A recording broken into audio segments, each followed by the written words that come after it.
हाय नमस्कार आपण माने मत बहुत सारा भल पाइबा देइचंदी आपण माने भल से मते एबे माने प्रभुंकर गौरव पई बहुत सारा विषय रे हेल्प करचंती जेमति कि प्रभुंकर वाक्य अन्य मान पाखरे पहुंचाइबा पई हम माननको गोटे प्रभु माध्यम द्वारा हम तांकर साक्ष्य स्वरूप जीवन काटी पारुछे तो मु एटा गोटे पार्ट 2 ब्लॉग जोटा कि आपण माने जानिथिबे तपे मिश्र सर कहिसंती जे जीसुंकर 12 रु 30 वर्ष जाई से कोठी थिले मु तार पार्ट 1 ब्लॉग पके दिथिली किंतु मो पाखरे टाइम एते हो नदिला सेकंड ब्लॉग टा आनिया पे जोटा कि रेवरेंड निरंजन तुर्क सर कहिथिले कि समस्त जते भी भाई भणी माने अछंती समस्त पाखरे से वीडियोटा पहुंचीबा दरकार तो मु तार पार्ट 2 ब्लॉग आज पकेवा को जाउछि तो तपे मिश्र सर आपण पार्ट 1 ब्लॉग जदि देखिचंती पार्ट 2 ब्लॉग टा भी देखंतु आउ एटा केवल प्रभुंकर गौरव पई पका होची आउ केवल आपणक पई बोली आज सारा ओडिसा प्रभु माने सारा ओडिसा लोकंक पाखरे काने काने प्रभुंकर वाक्य पहुंची बछि केवल आपणक पई आउ सेति पई धन्यवाद तो चलंतु एबे पार्ट 2 ब्लॉग टा देखंतु सो समस्त प्रार्थना करंतु जो माने भी आज आमान को ताड़ना करछन जो माने भी हमको कष्ट दोचंती जो माने भी आमान को बहुत विषय कहउचंती से मानक पई हम माने खास करके प्रार्थना करबा तो चलंतु हम माने प्रार्थना करबा सहित से वीडियोटा देखिबा कोन से विषय रे यीशु बापांकर जो अज्ञात 18 वर्षर विषय लिखाई सेटा आपण देखंतु पढ़ंतु शुणंतु और शेयर मध्य करंतु एमती बहुत सारा भल पाइबा दउथांतु आ मो पई प्रार्थना मध्य करथांतु मन भाबिले जे प्रभु यीशु समस्त आसी जाइचंती चल गुडे बाट आसिले पुनी फेरिकी गला परे यीशु को से माने मंदिर रे देखा पाउछन तापर से माने व्यतिव्यस्त हेबारु से माने पुनी तरे यीशु को साथी रे नेकी गले आ नेकी गला परे कोन होची आपण देखिबे 51 पद और 52 पद पढु लुक 2 पर्व 51 52 परे से सेमानंको सांगरे बाहुडी नाजरित को आसिले ओ सेमानंकर बसीभूत होई रहिले पुणी ताहांको माता एही समस्त कथा सावधान रूपे अपना हृदय रे रखिले आउ यीशु ज्ञान रे ओ शरीर रे पुणी ईश्वरंको ओ मनुष्य मानंको अनुग्रह रे वृद्धि पाइले प्रभु यीशु ख्रीष्ट कोन कले से 12 वर्ष बयस रु बाहुडी आसिला परे से नाजरित रे रहिले से 12 वर्ष रु से 30 वर्ष पर्यंत से नाजरित रे ही रही और से कौन कर रही कि मार्क तार 6 पर्व 3 पद देखिए मार्क 6 पर्व 3 पद एक ही सही बढ़ई नुहे एक ही मरियम रो पुओ आउ जाकुब जोशी जिहुदा और सिमोन रो भाई नुहे पुणी यार भौणी माने कि एठारे आंभ मानक सांगरे नाहांती आउ सेमाने ताहांको ठारे विघ्न पाइले प्रभु यीशु ख्रीष्टकर जन्म परे कारण प्रभु यीशु ख्रीष्टकर जन्म ही पवित्र भाव रे हिथिला पवित्र आत्मा को द्वारा हिथिला किंतु तापरे जोसेफ मरियम को द्वारा अनेक पुत्र संतान जात होइतिले तारो रेकॉर्ड से लिखा जो जे माने थिले और प्रभु यीशु ले पवित्र एक ही सही बढ़ई न जेतु जोसेफ बढ़ई कार्य करूथिले तेरु प्रभु यीशु ख्रीष्ट मध्य बढ़ई कार्य करूछन से कार्य से करूछन आ ताहा करी से परिवार रो अन्य सदस्य मानकर जत्न से नउछन जेतु बड़ पुओ भाव रे तांकर दायित्व थिला परिवार रो जत्न नेबा तेनु से कोन करूछंती से बढ़ई कार्य करी जत्न नउछन केते वर्ष 12 वर्ष रु 30 वर्ष पर्यंत से नाजरित रहिले और बढ़ई कार्य कले बढ़ई कार्य करुथिले एक की सही बढ़ई नुहे 12 वर्ष रो बढ़ई ने 12 वर्ष रो बढ़ई विषय लोक 12 वर्ष के बढ़ई काम करे नहीं 12 वर्ष रु 30 वर्ष पर्यंत जो 18 वर्ष से नाजरित रहिले मरियम करो आउ तांकर से जो भाई भौणी माने थिले से मान को प्रत्येक को से जत्न नेले और लोक माने ताको विषय को एक ही सही बढ़ी न तो ए 12 वर्ष और 18 वर्ष से कोठी जाई नांती नाजरित रहिले और बढ़ी कार्य करु तापरे परवर्ती विषय लुक लिखुछ लुक कंप्लीट विषय लिखुछ जेतु 12 वर्ष और 18 वर्ष से बढ़ी कार्य कले और से गुडा को प्रांजल भाव रे लिखिबा आवश्यक नाही तेणु से खाली एति लिखिले गले बसीभूत होइक रहिले 12 वर्ष गले रहिले आ 30 वर्ष पर्यंत से बढ़ई कार्य करी से रहिले तापरे परवर्ती विषय लोक लिखुछथि आउ कोन हला तापरे ଲୁକ 3:21 ସମସ୍ତ ଲୋକ ବାପ୍ତିଜିତ ହେଲା ଉତ୍ତାରେ ଯୀଶୁ ମଧ୍ୟ ବାପ୍ତିଜିତ ହୋଇ ପ୍ରାର୍ଥନା କରୁଥିବା ସମୟରେ ଆକାଶ ଉନ୍ମୁକ୍ତ ହେଲା। ଏଇଠି ଆମେ ଦେଖୁଛୁ ଯେ ପ୍ରଭୁ ଯୀଶୁ ଖ୍ରୀଷ୍ଟ ଏବେ ବାପ୍ତିଜିତ ହେବା ପାଇଁ ଆସୁଛନ୍ତି। କେତେ ବର୍ଷ ବୟସରେ? ତାଙ୍କର 30 ବର୍ଷ ବୟସରେ ସେ ବାପ୍ତିଜିତ ହେବା ପାଇଁ ସେ ଏବେ ଆସୁଛନ୍ତି। ତାଙ୍କର ବାପ୍ତିସ୍ମ ବି ରେକର୍ଡେଡ ହେଇଛି। ବାପ୍ତିସ୍ମ ତାଙ୍କର ସୁନ୍ନତ ବି ରେକର୍ଡେଡ ହେଇଛି, ଆଉ ତାଙ୍କର ବାପ୍ତିସ୍ମ ମଧ୍ୟ ରେକର୍ଡ କରାଯାଇଛି। ତାପରେ ଆପଣ ଦେଖିବେ 3:23 ଯୀଶୁ କାର୍ଯ୍ୟ ଆରମ୍ଭ କରିବା ସମୟରେ ତାହାଙ୍କୁ ପ୍ରାୟ 30 ବର୍ଷ ବୟସ ହୋଇଥିଲା। ଲୋକଙ୍କ ଧାରଣା ଅନୁସାରେ ସେ ଯୋସେଫଙ୍କ ପୁତ୍ର, ଯୋସେଫ ଏଲିଙ୍କ ପୁତ୍ର। ଏଠି ଆମେ ଦେଖୁଛୁ କଣ ପ୍ରଭୁ ଯୀଶୁ ଖ୍ରୀଷ୍ଟ 30 ବର୍ଷ ବୟସରେ କଣ କଲେ? ସେବା କାର୍ଯ୍ୟ ଆରମ୍ଭ କଲେ। ଯୀଶୁଙ୍କର ଜନ୍ମ ରେକର୍ଡ କରାଯାଇଛି। ତାଙ୍କର ଅଷ୍ଟମ ଦିନ ସୁନ୍ନତ ହେବା ବି ଲେଖାଯାଇଛି। 12 ବର୍ଷ ବୟସର କଥା ଲେଖାଯାଇଛି। 12 ବର୍ଷରୁ 30 ବର୍ଷ ନାଜରିତରେ ବଢେଇ ଭାବରେ ରହିଲେ। ଲୋକମାନେ ଜାଣିଲେ ଏ କି ସେଇ ବଢେଇ ନୁହେଁ। ନାଜରିତରେ ଅନେକ ବଢେଇ ଥିଲେ, କିନ୍ତୁ ଏଇ ବଢେଇ ସମସ୍ତଙ୍କର ଭିନ୍ନ ଥିଲେ। ଏ ବଢେଇ କାହାକୁ ଠକନ୍ତି ନାହିଁ, ମିଛ କୁହନ୍ତି ନାହିଁ, କାମ ଠିକରେ କରନ୍ତି, ଆଉ ଉଚିତ ସମୟରେ ଲୋକକୁ ଦିଅନ୍ତି। ଆଉ ସେଇଥିପାଇଁ ସେ ନାଜରିତରେ ସମସ୍ତେ ତାଙ୍କୁ ଜାଣିଥିଲେ ଏଇଟା ସେଇ ବଢେଇ। ସେଇ ବଢେଇ, ସେ କୋଉଠି ଯାଇନାହାନ୍ତି, ବଢେଇ ଭାବରେ ରହିଲେ। ତାପରେ 30 ବର୍ଷ ବୟସରେ ସେ କଣ କରିଛନ୍ତି? ତା ପୂର୍ବରୁ ସେ ବାପ୍ତିସ୍ମ ହେଲେ, ଆଉ 30 ବର୍ଷ ବୟସରେ ସେବା କାର୍ଯ୍ୟ ଆରମ୍ଭ କଲେ। ତାପରେ 4:1 ଯୀଶୁ ପବିତ୍ର ଆତ୍ମାରେ ପୂର୍ଣ୍ଣ ହୋଇ ଜର୍ଦ୍ଦନରୁ ବାହୁଡ଼ିଲେ ଏବଂ 40 ଦିନ ପର୍ଯ୍ୟନ୍ତ ଆତ୍ମାଙ୍କ ଦ୍ୱାରା ପ୍ରାନ୍ତରରେ ଚାଳିତ ହୋଇ ଶୟତାନ କର୍ତ୍ତୃକ ପରୀକ୍ଷିତ ହେଉଥିଲେ। ତ ଏବେ 40 ଦିନର ପ୍ରଭୁ ଯୀଶୁ ଖ୍ରୀଷ୍ଟଙ୍କର ଉପବାସ ମଧ୍ୟ ସେ ରେକର୍ଡ କରୁଛନ୍ତି। ପ୍ରଭୁ ଯୀଶୁ ଖ୍ରୀଷ୍ଟ ମଣିଷ ଭାବରେ ଯୋଉ ଜଗତରେ ଆସି ରହିଲେ, ତାର ସବୁ କଥା ପ୍ରାଞ୍ଜଳ ଭାବରେ ଲୁକ ଲିପିବଦ୍ଧ କରୁଛନ୍ତି।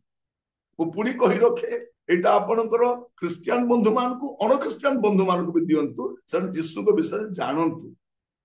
ଆଉ ପୁଣି କହିବା ପାଇଁ ଚାହେଁ, ଯଦି ଆପଣ ମାନଙ୍କ ୟୁଟ୍ୟୁବ ଚ୍ୟାନେଲ ଅଛି ପକାନ୍ତୁ, ଏଇଟା ସମସ୍ତେ ଯେପରି ଜାଣିବେ। ଏଇଟା ମନିଟାଇଜେସନ କରିନାହିଁ, ପୁଣି କହିବା ପାଇଁ ଚାହେଁ, ଏଇ ଚ୍ୟାନେଲଟାକୁ ଯେକୌଣସି ଲୋକ ମଧ୍ୟ ଏଇଟାକୁ ନିଜର ଚ୍ୟାନେଲରେ ପକାଇ ପାରିବେ, ସେୟାର କରିପାରିବେ। ଏଇଟା ଆପଣଙ୍କ ଉପରେ ନିର୍ଭର କରୁଛି। ଆମେ ଜାଣିବା ଦରକାର, ଆମେ ବି ଜାଣିବା ଦରକାର, ସେମାନେ ବି ଜାଣିବା ଦରକାର। ଯୀଶୁ କାହାଣୀ ନୁହନ୍ତି, ଯୀଶୁ କଳ୍ପିତ କାହାଣୀ ନୁହନ୍ତି, ଯୀଶୁ ପୌରାଣିକ ବି ନୁହନ୍ତି, ଯୀଶୁ ଐତିହାସିକ ଅଟନ୍ତି, କମ୍ପ୍ଲିଟଲି ଟ୍ରୁଥ। ଆଉ ସମସ୍ତ ବିଷୟ ଆମେ ଜାଣିବା ଦରକାର। ଯୀଶୁଙ୍କର ଜଗତର ରହଣୀ କାଳ ବିଷୟରେ ଆମେ ତାହା ଜାଣିବା ଦରକାର। ଯୀଶୁ କିଏ ଜାଣିବା ସମସ୍ତଙ୍କର ଅଧିକାର ରହିଛି। ଆଉ ଏଇଠି ଆମେ ଦେଖୁ ଯୀଶୁ 30 ବର୍ଷ ବୟସରେ କାର୍ଯ୍ୟ ଆରମ୍ଭ କଲେ। ତାପରେ କାର୍ଯ୍ୟ ଆରମ୍ଭ କରିବା ପୂର୍ବରୁ 40 ଦିନ ଉପବାସ କଲେ। ତ ଆମେ ଦେଖୁଥିଲୁ ଯେ ପ୍ରତି ନିସ୍ତାର ପର୍ବରେ ଯୋସେଫ ଆଉ ମରିୟମ ଯୀଶୁଙ୍କୁ ନିସ୍ତାର ପର୍ବ ପାଇଁ ନେଇକି ଯାଉଥିଲେ। ଯେହେତୁ ସେ ଛୋଟ ଥିଲେ, 12 ବର୍ଷ ପର୍ଯ୍ୟନ୍ତ ନେଇଗଲେ। ଆଉ 12 ବର୍ଷରୁ 18 ବର୍ଷ ପର୍ଯ୍ୟନ୍ତ ଯୀଶୁ ନିଜେ ଯାଇଥିଲେ। ତାପରେ ବଳକା 3ଟି 30 ବର୍ଷ ହେଇଛି ଏବେ, ଆଉ ବଳକା 3ଟି ନିସ୍ତାର ପର୍ବ ଆମେ ଯୋହନ ପୁସ୍ତକରେ ଦେଖିପାରିବା। ଆଉ 3 ବର୍ଷର କଥା ଆପଣ ଦେଖିବେ, ଯୋହନ ତାର 2:13 ଯୋହନ 2:13। ସେତେବେଳେ ଯିହୁଦୀ ମାନଙ୍କର ନିସ୍ତାର ପର୍ବ ସନ୍ନିକଟ ହୋଇଥିଲା, ଆଉ ଯୀଶୁ ଜେରୁସାଲେମକୁ ଗଲେ। ଏଇଟା ପ୍ରଭୁ ଯୀଶୁ ଖ୍ରୀଷ୍ଟଙ୍କ ସେବା କାର୍ଯ୍ୟ ଆରମ୍ଭର ପ୍ରଥମ ନିସ୍ତାର ପର୍ବ। ପ୍ରଥମ ନିସ୍ତାର ପର୍ବ। ପ୍ରଭୁ ଯୀଶୁ ଖ୍ରୀଷ୍ଟ ମଶାଙ୍କର ବ୍ୟବସ୍ଥାକୁ ସଫଳ କରିବାକୁ ଆସିଥିବାରୁ ସେ ନିସ୍ତାର ପର୍ବ ପାଳନ କରିବା ପାଇଁ ସେ ଜେରୁସାଲେମକୁ ଯାଉଛନ୍ତି। ଏ ପ୍ରଥମଟା ଯୋଉଟା ଆମର ଲେଖୁଛୁ ତାଙ୍କର ପରବର୍ତ୍ତୀ ବୟସ 31 ବର୍ଷ ବୟସର କଥା। ସେ ନିସ୍ତାର ପର୍ବ ପାଳନ କରିବା ପାଇଁ ଜେରୁସାଲେମକୁ ଯାଉଛନ୍ତି। ପ୍ରଥମଟା ଲେଖା ହଉଛି 31 ବର୍ଷ। ତାପରେ ଯୋହନ 6 ପର୍ବ ତାର ଚାରିପଦ। ସେତେବେଳେ ଯିହୁଦୀମାନଙ୍କ ନିସ୍ତାର ପର୍ବ ନିକଟବର୍ତ୍ତୀ ଥିଲା। ଏଇଟା ହଉଛି ଦ୍ୱିତୀୟ ନିସ୍ତାର ପର୍ବ, ମାନେ ଯୀଶୁ ଖ୍ରୀଷ୍ଟଙ୍କର 32 ବର୍ଷ। ଯୀଶୁ ଖ୍ରୀଷ୍ଟଙ୍କର 32 ବର୍ଷ। ମୁଁ ଆପଣଙ୍କୁ ତାଙ୍କର ଜନ୍ମରୁ ଏବେ 32 ବର୍ଷ ଜାଣିଛି। ଆଉ ୟା ମଧ୍ୟରେ ତାଙ୍କର ଅଜ୍ଞାତ 18 ବର୍ଷ କଥା ବି କହିଲି, ଯାହା ସେ ନାଜରିତରେ ବଢେଇ ଭାବରେ କାର୍ଯ୍ୟ କଲେ। ଏଇଟା ଆମେ ଦେଖୁଛୁ ତାଙ୍କର 32 ବର୍ଷ କଥା। ତାପରେ ଜହନ 11 ପର୍ବ 55 ପଦ। ଯିହୁଦୀମାନଙ୍କର ନିସ୍ତାର ପର୍ବ ସନ୍ନିକଟ ଥିଲା। ପୁଣି ପଲ୍ଲୀଗ୍ରାମ ଗୁଡ଼ିକରୁ ଅନେକେ ଆପଣା ଆପଣାକୁ ସୂଚୀ କରିବା ନିମନ୍ତେ ନିସ୍ତାର ପର୍ବ ପୂର୍ବେ ଜେରୁସାଲେମକୁ ଯାତ୍ରା କଲେ। 12 ପର୍ବ 1 ପଦ। ଇତିମଧ୍ୟରେ ଯୀଶୁ ନିସ୍ତାର ପର୍ବର 6 ଦିନ ପୂର୍ବରୁ ବେଥନିଆକୁ ଆସିଲେ। ଯେଉଁ ଲାଜାରଙ୍କୁ ସେ ମୃତମାନଙ୍କ ମଧ୍ୟରୁ ଉଠାଇଥିଲେ ସେ ସେହି ସ୍ଥାନରେ ଥିଲେ। 13 ପର୍ବ 1 ପଦ। ନିସ୍ତାର ପର୍ବ ହେବା ପୂର୍ବରୁ ଯୀଶୁ ଏହି ଜଗତରୁ ପିତାଙ୍କ ନିକଟକୁ ଆପଣାର ପ୍ରୟାଣ କରିବାର ସମୟ ଉପସ୍ଥିତ ଜାଣି ଜଗତରେ ଥିବା ନିଜର ଯେଉଁ ଲୋକମାନଙ୍କୁ ସେ ପ୍ରେମ କରି ଆସୁଥିଲେ ସେମାନଙ୍କ ପ୍ରତି ଚୂଡ଼ାନ୍ତ ପ୍ରେମ ପ୍ରକାଶ କଲେ। ପ୍ରଭୁ ଯୀଶୁ ଖ୍ରୀଷ୍ଟ ଜଗତରୁ ପ୍ରୟାଣ କରିବା ପୂର୍ବରୁ, ଜଗତରୁ ସେବା କାର୍ଯ୍ୟ ସମାପ୍ତ କରି ଯିବା ପୂର୍ବରୁ ଏଇଟା ତାଙ୍କର ଶେଷ ନିସ୍ତାର ପର୍ବ ଥିଲା। ୟାର ପରବର୍ତ୍ତୀ ଦିନ ପ୍ରଭୁ ଯୀଶୁ ଖ୍ରୀଷ୍ଟ କ୍ରୁଶାନ୍ବିତ ହେଇଥିଲେ।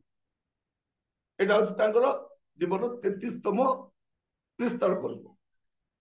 ତ ଆମେ ଲୁକ ଆଉ ଜହନ ପୁସ୍ତକରେ ପ୍ରଭୁ ଯୀଶୁ ଖ୍ରୀଷ୍ଟଙ୍କର 33 ବର୍ଷର ସମ୍ପୂର୍ଣ୍ଣ ଜଗତର ରହଣୀ କାଳର ଇତିହାସ ଆମେ ଦେଖିବୁ। ତ ଇତିମଧ୍ୟରେ ପ୍ରଭୁ କେତେବେଳେ ଆସିଲେ ଭାରତକୁ,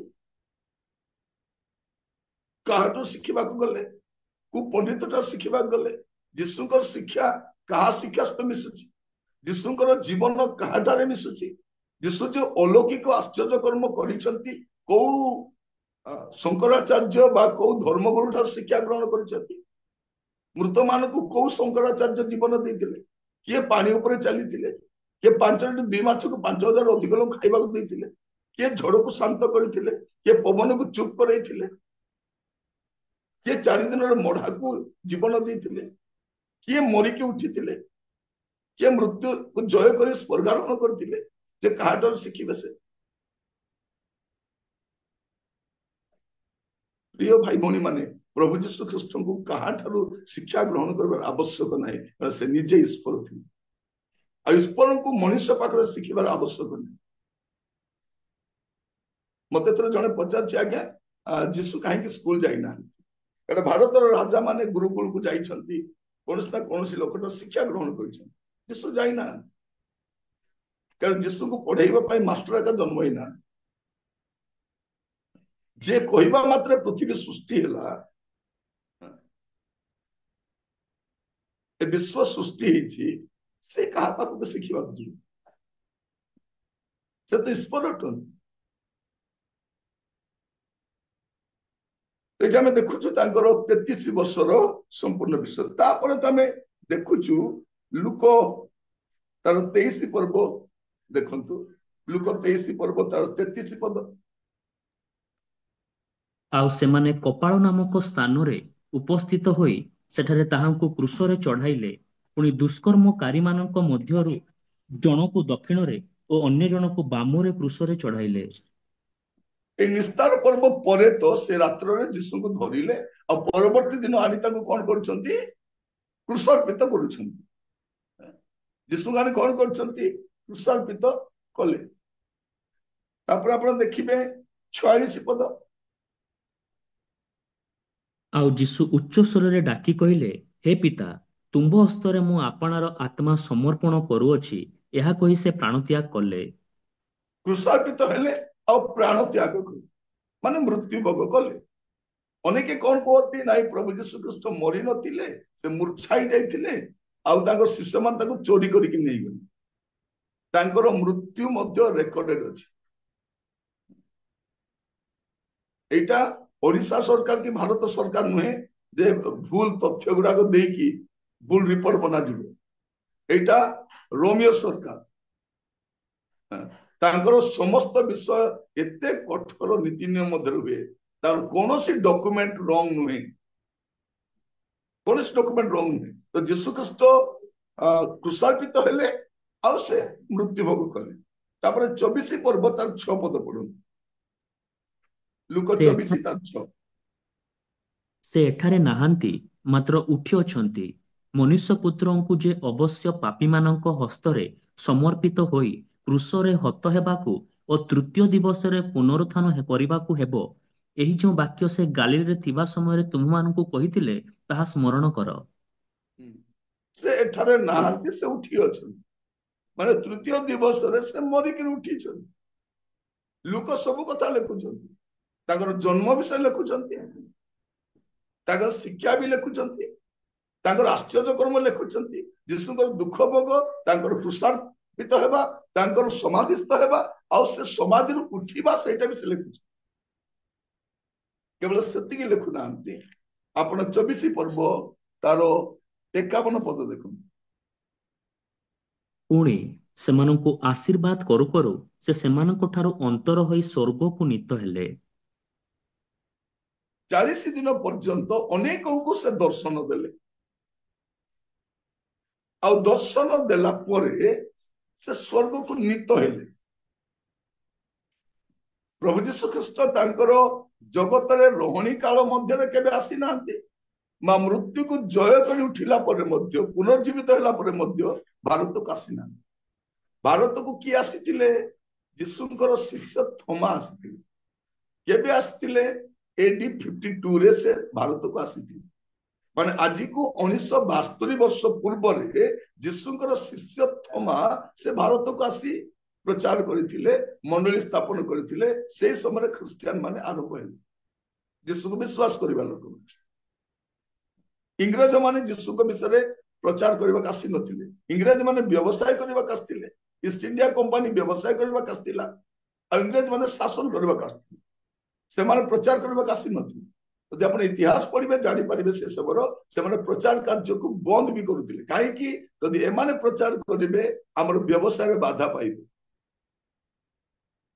ତେଣୁ ଇଂରେଜ ମାନେ ସାହାଯ୍ୟ କରିନାହାନ୍ତି, ବରଂ ସେବା କାର୍ଯ୍ୟକୁ ବନ୍ଦ କରିବାକୁ ଚେଷ୍ଟା କରୁଛନ୍ତି।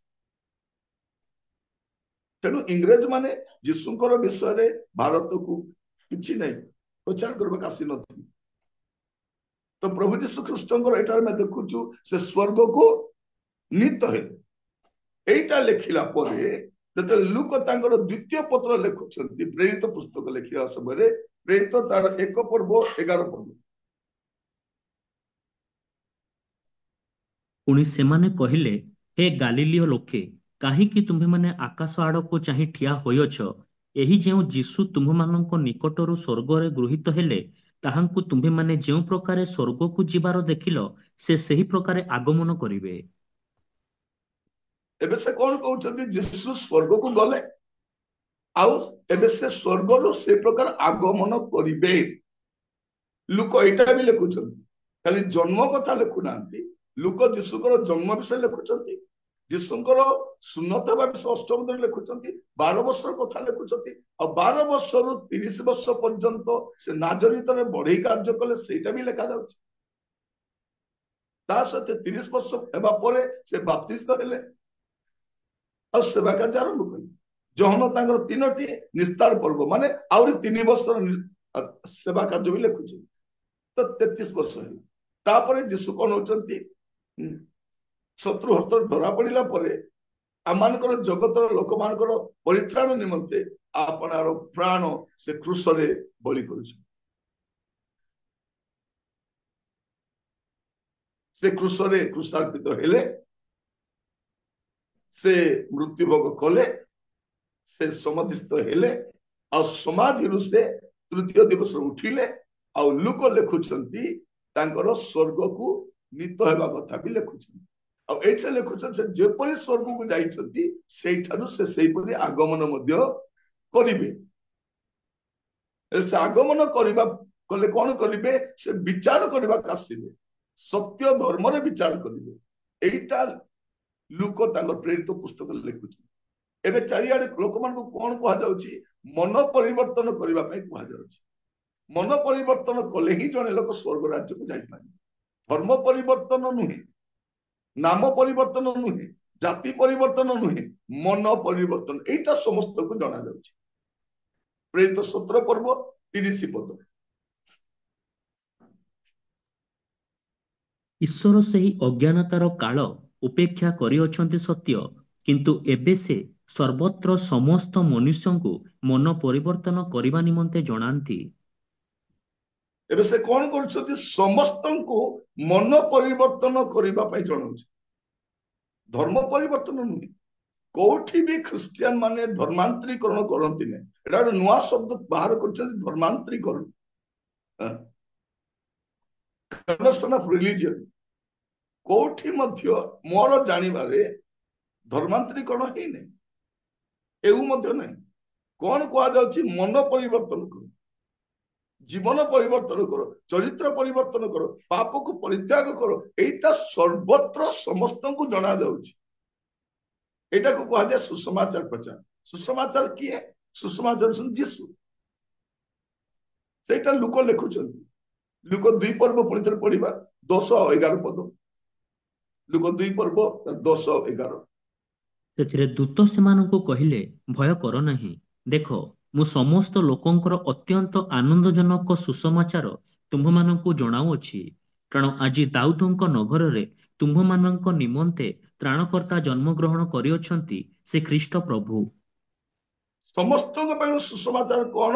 जे त्राणकर्ता जन्म ग्रहण कर, मुक्तिदाता उद्धारकर्ता जन्म ग्रहण कर, नाम भी लिखा जाए से ख्रीष्ट प्रभु। जीसु को नाम रे ही परित्राण अच्छे। एटा बाइबल प्रकाश कर। से मानवर मुक्ति निमंते, मानवर पाप क्षमा निमंते से जगत को आसी थे और से जन्म ग्रहण करते। कारण तांकर सुष्ट मनुष्य को उद्धार तार धर्म कर्म त्याग तपस्या पुण्य हुए ना, तेणु त्राणकर्ता आसबार आवश्यक थिला। से त्राणकर्ता भाव आसिले आज से सुसमाचार समस्त को जन दि जाउछि मन परिवर्तन करने। कारण परवर्ती पद लिखा जाउछि प्रेरित 17 पर्व 31 पद रे पढ़िबे।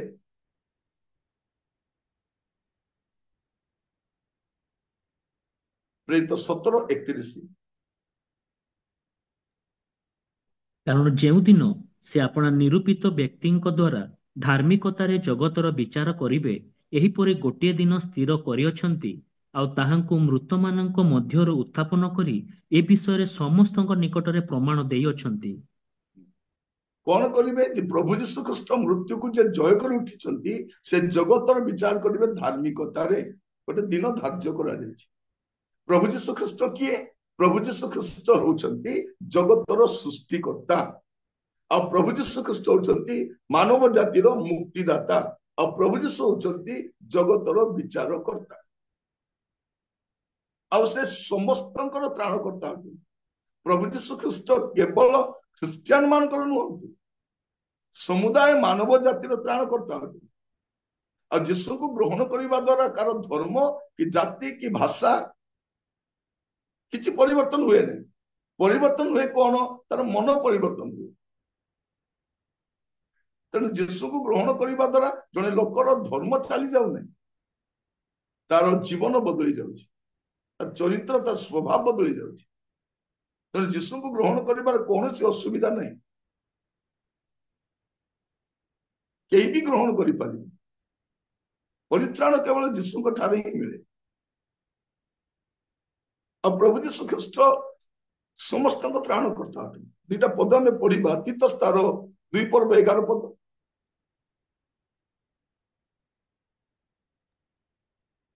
କାରଣ ସମସ୍ତ ମାନବର ପରିତ୍ରାଣ ନିମନ୍ତେ ଈଶ୍ୱରଙ୍କ ଅନୁଗ୍ରହ ପ୍ରକାଶିତ ହୋଇଅଛି। समस्त मानवर परित्राण केवल ख्रिस्टियन मानकर जिहुदी मानकर नुहे। बेले बेले लोक मान कौन कहते जीसु विदेश रू आसी। अज्ञान लोक मान कहते अमेरिका आसते, किए कौन इंग्लैंड रू आसी। जीसु इंग्लैंड कि अमेरिका आसी नथिले, जीसु स्वर्ग रू आसी। से सृष्टिकर्ता जे जगत सृष्टिकर्ता, जे मनुष्य को सृष्टि करिसथि, से देह धारण कर जगत को आसी। को देश रू आसी ना, ये विदेशी भगवान से नुहंती। ଏବେ ସମସ୍ତ ମାନବର ପରିତ୍ରାଣ ପାଇଁ ଈଶ୍ୱରଙ୍କ ଅନୁଗ୍ରହ ପ୍ରକାଶ କରିଛି। ପ୍ରଥମ ଜହନ 2:2।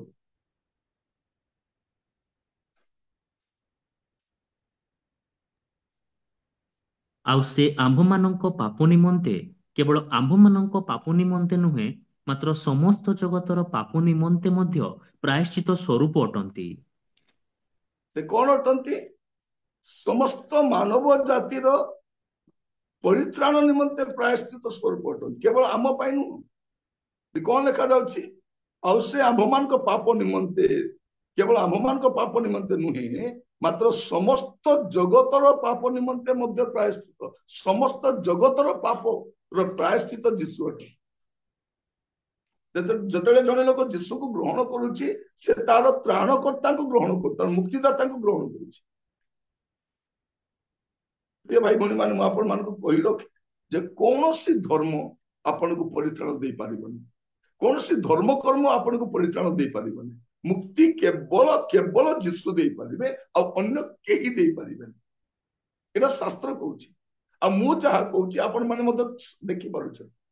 ଆପଣଙ୍କ ବାଇବଲରେ ସେୟା ଲେଖା ହେଇଛି, ମୋ ବାଇବଲରେ ଯାହା ଲେଖା ହେଇଛି। ତେଣୁ ମୁଁ ପଢିବା ପାଇଁ କହୁଛି। ଯଦି ଜଣେ ଲୋକ ଅଧିକ ଯୀଶୁଙ୍କ ବିଷୟରେ ଜାଣିବା ପାଇଁ ଚାହେଁ, ସେ ନିହାତି ବାଇବଲ ପଢିବା।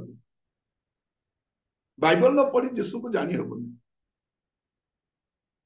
ଆଜିକାଲି ଆମେ ଦେଖୁଛୁ ଗୁଡେ ବାବା ମାନେ ଯୀଶୁଙ୍କ ବିଷୟରେ କହୁଛନ୍ତି, ନେତା ମାନେ ଯୀଶୁଙ୍କ ବିଷୟରେ କହୁଛନ୍ତି, ଫିଲ୍ମ ଷ୍ଟାର ମାନେ ଯୀଶୁଙ୍କ ବିଷୟରେ କହୁଛନ୍ତି, ଯେମାନେ ସତ୍ୟତା ଜାଣନ୍ତି ନାହିଁ। ଏଠି ଆମେ ଦେଖୁ କଣ, ମନେ ରଖିଥାନ୍ତୁ, କୌଣସି ଧର୍ମ ଆପଣଙ୍କୁ ସ୍ୱର୍ଗକୁ ନେଇପାରିବ ନାହିଁ। ଏପରିକି ଖ୍ରୀଷ୍ଟିଆନ ଧର୍ମ ମଧ୍ୟ ଆପଣଙ୍କୁ ମୁକ୍ତି ବା ଉଦ୍ଧାର ବା ସ୍ୱର୍ଗକୁ ନେଇପାରିବ ନାହିଁ। ମୁକ୍ତି ଦେଇପାରିବେ ଯୀଶୁ, ସ୍ୱର୍ଗକୁ ନେଇପାରିବେ ଯୀଶୁ, ପରିତ୍ରାଣ ଦେଇପାରିବେ ଯୀଶୁ। ଆଉ ସ୍ୱର୍ଗରେ ଆପଣ କୌଣସି ଧର୍ମର ଲୋକଙ୍କୁ ଦେଖିବେନି, କୌଣସି ଧର୍ମର ଲୋକ। ଯେଉଁମାନେ ଯୀଶୁ ଖ୍ରୀଷ୍ଟଙ୍କ ଦ୍ଵାରା ପରିତ୍ରାଣ ପ୍ରାପ୍ତ ହୋଇଛନ୍ତି, ମୁକ୍ତି ଲାଭ କରିଛନ୍ତି, ସେମାନଙ୍କୁ ହିଁ ଆପଣ ଦେଖିବେ। ଯାହା ଆମେ ଦେଖୁଛୁ ପ୍ରକାଶିତ ବାକ୍ୟ 7 ପର୍ବ ତାର 9 ଆଉ 10 ପଦରେ। ପ୍ରକାଶିତ ବାକ୍ୟ 7 ପର୍ବ ତାର 9 ଆଉ 10। ଏହାପରେ ମୁଁ ଦୃଷ୍ଟିପାତ କଲି, ଆଉ ଦେଖ, ସର୍ବଜାତୀୟ, ସର୍ବଗୋଷ୍ଠୀୟ, ସର୍ବବଂଶୀୟ ଓ ସର୍ବଭାଷାବାଦୀ ଅଗଣ୍ୟ ଏକ ମହାଜନତା ଶୁକ୍ଳ ବସ୍ତ୍ର ପରିହିତ ହୋଇ ଓ ଖଜୁରୀ ବାହୁଙ୍ଗା ହସ୍ତରେ ଧରି ସିଂହାସନ ଓ ମେଷଶାବକଙ୍କ ସମ୍ମୁଖରେ ଦଣ୍ଡାୟମାନ ହୋଇଅଛନ୍ତି। ସେମାନେ ଉଚ୍ଚ ସ୍ୱରରେ କହୁଅଛନ୍ତି, ପରିତ୍ରାଣ ସିଂହାସନ ପ୍ରବିଷ୍ଟ ଆମ୍ଭମାନଙ୍କ ଈଶ୍ୱରଙ୍କର ଓ ମେଷଶାବକଙ୍କର କାର୍ଯ୍ୟ। ଏଠି ଆମେ ଯଦି ଦେଖୁଛୁ, ଏହାପରେ ମୁଁ ଦୃଷ୍ଟିପାତ କଲି, ଆଉ ଦେଖ, ସର୍ବଜାତୀୟ ଲେଖା ହେଇଛି, ସର୍ବଗୋଷ୍ଠୀୟ ଏଇଟା ବି ଲେଖା ହେଇଛି, ସର୍ବବଂଶୀୟ ଲେଖା ହେଇଛି, ସର୍ବଭାଷାବାଦୀ ଲେଖା ହେଇଛି, ଏଠି ସର୍ବଧର୍ମୀୟ ଲେଖା ହେଇଛି। ଲୋକମାନେ କଣ କରୁଛନ୍ତି? ନାଇଁ ନାଇଁ, ସବୁ ଧର୍ମର ଲୋକ ସ୍ୱର୍ଗକୁ ଯିବେ, ସେଇ ଧର୍ମରୁ ବି ଯିବେ, ସେଇ ଧର୍ମରୁ ଯିବେ। ସେଇଠି ବି ଭଲ କାମ କରିବା ଲୋକ ଅଛନ୍ତି, ଭଦ୍ର ଲୋକ ଅଛନ୍ତି, ସରଳ ଲୋକ ଅଛନ୍ତି, ସେମାନେ ଯିବେ। ପ୍ରିୟମାନେ, ଆମର ଭଦ୍ରତା, ସରଳତା, ନମ୍ରତା ସ୍ୱର୍ଗକୁ ନେବ ନାହିଁ। ଏଇଟା ଭଲ ବିଷୟ। ଧର୍ମ କର୍ମ ସ୍ୱର୍ଗକୁ ନେବ ନାହିଁ। ଯୀଶୁ ଖ୍ରୀଷ୍ଟଙ୍କ ରକ୍ତରେ ପାପ କ୍ଷମା ପାଇବା ଦରକାର, ତେବେ ସେ ସ୍ୱର୍ଗକୁ ଯାଇପାରିବ, କୌଣସି ଧର୍ମ ନେଇପାରିବନି। ତେଣୁ ଲେଖାଯାଉଛି ସର୍ବଜାତୀୟ, ସର୍ବଗୋଷ୍ଠୀୟ, ସର୍ବବଂଶୀୟ, ସର୍ବଭାଷାବାଦୀ, ସର୍ବଧର୍ମୀୟ ଲେଖା ହେଇନି। ସବୁ ଧର୍ମର ଲୋକ ଯିବେନି, ଖ୍ରୀଷ୍ଟିଆନ ଧର୍ମର ଲୋକ ବି ସ୍ୱର୍ଗକୁ ଯିବେ ନାହିଁ। ଯେଉଁମାନେ ଯୀଶୁ ଖ୍ରୀଷ୍ଟଙ୍କୁ ତ୍ରାଣକର୍ତ୍ତା ଭାବରେ ଗ୍ରହଣ କରିଛନ୍ତି, ଉଦ୍ଧାର ପ୍ରାପ୍ତ ହୋଇଛନ୍ତି, ଯୀଶୁ ଖ୍ରୀଷ୍ଟଙ୍କ ରକ୍ତରେ ତାଙ୍କ ପାପ ପରିଷ୍କୃତ ହେଇଛି, ସେମାନେ ହିଁ ଯାଇପାରିବେ। ଏହା ମୁଁ ଶାସ୍ତ୍ରରୁ କହିଲି, ମୁଁ ଆପଣଙ୍କୁ ଇଆଡୁ ସିଆଡୁ କିଛି କହିନାହିଁ। ଏଠି ରାଗିବାର ବିଷୟ ବି କିଛି ନାହିଁ। ଯଦି ଆପଣ ମାନେ ଅଧିକ ଯୀଶୁଙ୍କ ବିଷୟରେ ଜାଣିବା ପାଇଁ ଚାହାନ୍ତି, ଆପଣ ୟୁଟ୍ୟୁବରେ ଯାଆନ୍ତୁ, ଆପଣଙ୍କର ସେ କମେଣ୍ଟ ବକ୍ସରେ ଲେଖନ୍ତୁ, ମୁଁ ଯୀଶୁଙ୍କ ବିଷୟରେ ଏଇଟା ଜାଣିବା ପାଇଁ ଚାହୁଁଛି। ଗାଳି ଦିଅନ୍ତୁନି, ଗାଳି ଦେଲେ କିଛି ଲାଭ ନାହିଁ। ଗାଳି ଦେଇ କାହାର ମଙ୍ଗଳ ହେବନି। ଯଦି ଯୀଶୁଙ୍କ ବିଷୟରେ ଜାଣିବା ପାଇଁ ଚାହୁଁଛନ୍ତି, ଲେଖନ୍ତୁ, ମୁଁ ଯୀଶୁଙ୍କ ବିଷୟରେ ଏଇଟା ଜାଣିବା ପାଇଁ ଚାହୁଁଛି, ଯୀଶୁଙ୍କ ବିଷୟରେ ସେଇଟା ଜାଣିବା ପାଇଁ ଚାହୁଁଛି। ଆପଣ ଲେଖିପାରନ୍ତି, ଆମେ ଆପଣଙ୍କୁ ନିଶ୍ଚିତ ଭାବରେ ଉତ୍ତର ଦେବୁ। ନିଶ୍ଚିତ ଭାବରେ ଆପଣଙ୍କୁ ଉତ୍ତର ଦେବୁ। ଯାହା ଲେଖା ହେଇଛି ତାହା ନିଶ୍ଚିତ ଭାବରେ ଜଣାଇବୁ, ଯାହା ଲେଖା ହେଇନି ଲେଖା ହେଇନି। ଯେ କହୁଛନ୍ତି ଅଜ୍ଞାତ 18 ବର୍ଷ କୋଉଠି କାଟିଲେ ଆଜି ଆମେ ଶିକ୍ଷାରେ ଦେଖିଲୁ 18 ବର୍ଷ କୋଉଠି କାଟିଲେ 18 ବର୍ଷ କଥା ମୁଁ କହିନାହିଁ ଯୀଶୁ ଖ୍ରୀଷ୍ଟଙ୍କର ଜଗତର ରହଣୀ କାଳର 33 ବର୍ଷର ସମସ୍ତ ବିବରଣ ମୁଁ ଆପଣଙ୍କୁ ତେଣୁ ପ୍ରଭୁ ଯୀଶୁ ଖ୍ରୀଷ୍ଟ ଯୁକ୍ତିତର୍କର ବିଷୟ ନୁହନ୍ତି ବିଶ୍ୱାସର ବିଷୟ ଅଟେ ଯେ କେହି ବିଶ୍ୱାସ କରିବ ସେ ବିନଷ୍ଟ ନ ହୋଇ ପରିତ୍ରାଣ ପ୍ରାପ୍ତ ହେବ ପ୍ରଭୁ ଆପଣମାନଙ୍କୁ ଆଶୀର୍ବାଦ କରନ୍ତୁ ଆସନ୍ତୁ ପ୍ରାର୍ଥନା କରିବା ଅନୁଗ୍ରହକାରୀ ପିତା ପରମେଶ୍ୱର ଆମେ ଆପଣଙ୍କୁ ଧନ୍ୟବାଦ ଦଉଛୁ ସତ୍ୟ ସମାଚାର ଆଜି ସେଇ 26ଟି ଅଧ୍ୟାୟ ପର୍ଯ୍ୟନ୍ତ ଆମେ ଆସିପାରିଛୁ ଆଜିର ଅଧ୍ୟାୟରେ ପ୍ରଭୁ ଯୀଶୁ ଖ୍ରୀଷ୍ଟଙ୍କ ବିଷୟରେ ଅଧ୍ୟୟନ କରିବା ପାଇଁ ଦେଇଥିବାରୁ ଧନ୍ୟବାଦ ଦିଏ ପ୍ରଭୁ ଏଇ ସମ୍ବାଦ ଯେପରି ଆମର ଖ୍ରୀଷ୍ଟିଆନ ଅଣଖ୍ରୀଷ୍ଟିଆନ ଯେଉଁମାନେ ମଧ୍ୟ ଶୁଣିବେ ପ୍ରଭୁ ସେମାନଙ୍କ ପରିତ୍ରାଣ ନିମନ୍ତେ ଏହା ଏକ ସତ୍ୟ ସମ୍ବାଦ ହଉ ପ୍ରଭୁ ଯେପରି ସେମାନେ ସତ୍ୟାସତ୍ୟ ଜାଣିପାରିବେ ଲୋକମାନଙ୍କର ଅବାନ୍ତର ଯୁକ୍ତିତର୍କ ଅବାନ୍ତର କଥାର ଶିକାର ନ ହେବେ ଏଥିପାଇଁ ଦୟାକରି ସାହାଯ୍ୟ କର ପ୍ରଭୁ ବାଇବଲରେ ଯାହା ଲିଖିତ ହୋଇଅଛି ଆମର ପରିତ୍ରାଣ ନିମନ୍ତେ ଅନନ୍ତ ଜୀବନ ଯେପରି ପାଇପାରିବେ ପ୍ରତ୍ୟେକଙ୍କୁ ସାହାଯ୍ୟ କର ପ୍ରଭୁ ଆଗାମୀ ଅଧ୍ୟାୟରେ ମଧ୍ୟ ଆମମାନଙ୍କୁ ଅନୁଗ୍ରହ କର ପ୍ରତ୍ୟେକଙ୍କୁ ଆପଣ ହସ୍ତ ରଖିଲି ଦୟାକର ପ୍ରଭୁ ଜଗତର ରହଣୀ କାଳ ମଧ୍ୟରେ ଯେପରି ଆମ ଜୀବନକୁ ସଜାଡ଼ି ପାରିବୁ ଆଉ ଅନନ୍ତ କାଳ ପାଇଁ ପ୍ରସ୍ତୁତ ହୋଇପାରିବୁ ଆମମାନଙ୍କୁ ଅନୁଗ୍ରହ ମନୁଷ୍ୟ ଥରେ ଜନ୍ମ ହୁଏ ଥରେ ମୃତ୍ୟୁଭୋଗ କରେ ତାପରେ ତାର ବିଚାର ହୁଏ ତାର ଅନନ୍ତ କାଳ ସ୍ୱର୍ଗରେ ନଚେତ ନର୍କରେ କାଟିବାକୁ ପଡିବ ଏହା ବୁଝିବା ପାଇଁ ସାହାଯ୍ୟ କର